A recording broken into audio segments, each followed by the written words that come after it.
Jeg hedder Stine, og jeg er 29 år, og jeg skal til verdensmesterskaberne i OCR-løb.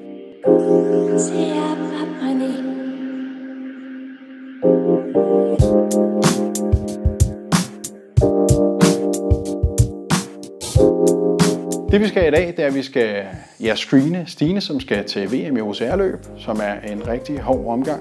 Og så skal vi se, hvordan er hendes krop lige nu disponeret. Så vi sammenligner altså højre side med venstre side, så hun er sin egen fjende, kan man sige, det er hende, vi tester hende op imod.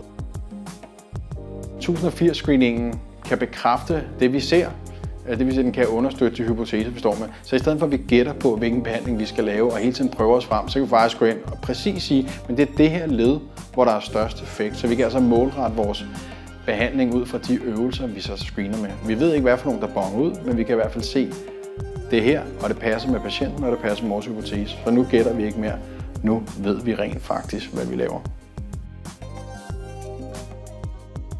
Jeg brækkede hånden for 6 måneder siden, og havde egentlig tænkt, det går meget godt, og jeg har været til kiropraktor, og jeg har godt været klar over, når jeg løbet, så har jeg sådan en mave, der bliver ved med at sidde og drille mig, den går i lungen og sådan noget, og tænkte, det går nok over.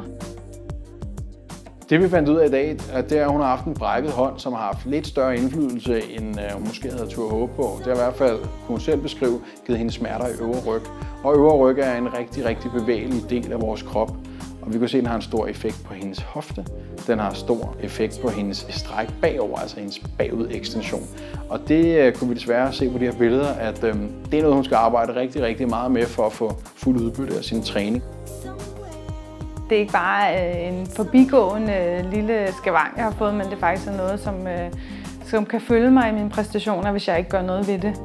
Og det synes jeg har været rigtig rart at finde ud af, fordi nu ved jeg, hvad jeg skal arbejde med. Så vi fandt, kan man sige, det Stine selv vidste, men vi kunne så se, at det måske havde en lidt større effekt, end tror jeg, hun selv havde regnet med. Og forhåbentlig kan det så gøre, at vi kan sætte lidt bredere indsats ind, så hun får et bedre resultat.